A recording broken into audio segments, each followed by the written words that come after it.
Assalamualaikum and good evening to Dr. Nadia and fellow friends. Today, my group will be presenting community-based artificial insemination, veterinary and milk marketing services in Bangladesh by Paul Butcher for Muhammad Shamsuddin. Firstly, I would like to introduce my group members, which are Nur Aida binti Muhammad Sa'id, Nur Ain Afifah binti Tolaha, Nur Madiana binti Mahazir, and myself, Nur Aina Suraya binti Azmi. My name is Nur Aida and I will introduce you about the community-based artificial insemination, veterinary and milk marketing services in Bangladesh. Bangladesh has the largest population density in the world and most of its population is rural, with a per capita income among the lowest in the world. This population is continually growing, increasing the demand for food including animal products. Agriculture has evolved in an attempt to meet this demand. The purpose of rearing cattle has been shifting from their utilization, extraction to milk and meat-producing animals. Artificial insemination was introduced in 1969 to help contribute to increased productivity, but growth rates in production have lagged behind increases in consumption. The government of Bangladesh began a program for small-scale dairy farming, which led to a growth rate of 5.6% in the industry by 1995. The program included the use of AI and crossbreeding for introducing germplasm for higher producing exotic breeds. Farmers initially produced a large number of crossbred cows through the popular AI services.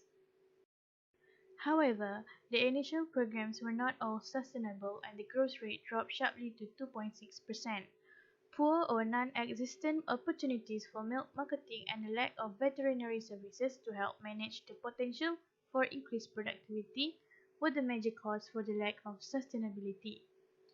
The program fared better in peri-urban areas with easier access to inputs and services, and in areas where cooperatives such as the Bangladesh Milk Producers Cooperative Union Limited operated milk collection and service delivery activities. Next are the observations of the case study.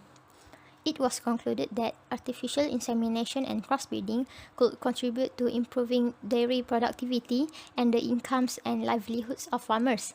But it must have to be complemented with other services in order to maintain the health and fertility of high-producing cows and to provide a good market for the increased volume of product. Thus, comprehensive programs was then developed. Next is the recent trend observed in artificial insemination. Complementing artificial insemination with other services has helped increase its adoption, contributing to a doubling of the number of inseminations over the last 9 years, as shown in the figure. Next, about 3 million crossbred cattle are now in Bangladesh, representing 13% of the population. There are two major players operate AI field services with semen produced from their own bull station, which are the Department of Livestock Services, a public organization, and the AI program of the NGO building resources across communities. Artificial insemination in buffalo has also been introduced recently through an IAEA technical cooperation project. My name is Aina Suraya and I will be explaining another method that have been used in the case study, which is crossbreeding. Crossbreeding is mating two animals from different breeds within the species. When one breed of the same species breed with another breed, it produces crossbreed offspring.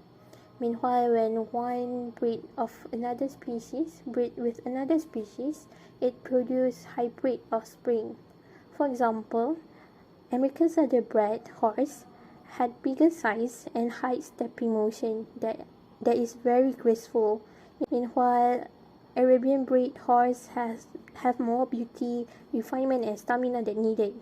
Both of the breeds are needed to produce the graceful national show horse. From the case study, the crossbreed of the cattle did produce more milk than before, but the farmers would face problems such as the cattle would have more health problems, require more and higher quality for feed and healthcare, and require consistent market availability. For that, community-based dairy veterinary services are implemented in several locations such as Sakura and Chittagong. It is to help the farmers for the milk production and healthcare of their farm animals. I am Ain Afifah will continue with impact of AI program. There are 2 districts of Bangladesh that involved in this program.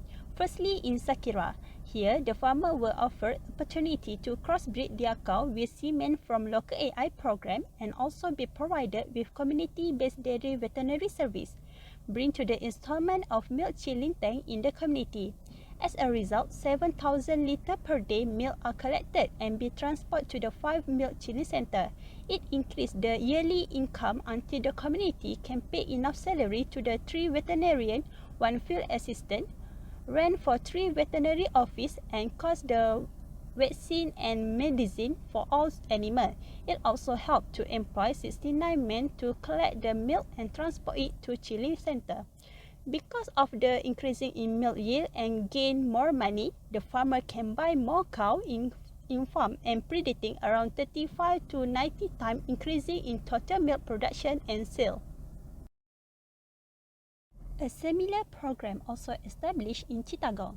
At the beginning of the program, only 70 farmers distribute and producing about 1,500 litres of milk per day, and now it's already involved 210 farm families that collect about 6,000 litres per day. This program also helps farmers to negotiate the milk price to get the reasonable price and not to be exploited by middlemen and sweet meat producer animal. Productivity of veterinary service in AI obviously can increase both the number of dairy farmers and milk production per farm here. According to the economic analysis, this program has tended to increase net income as well.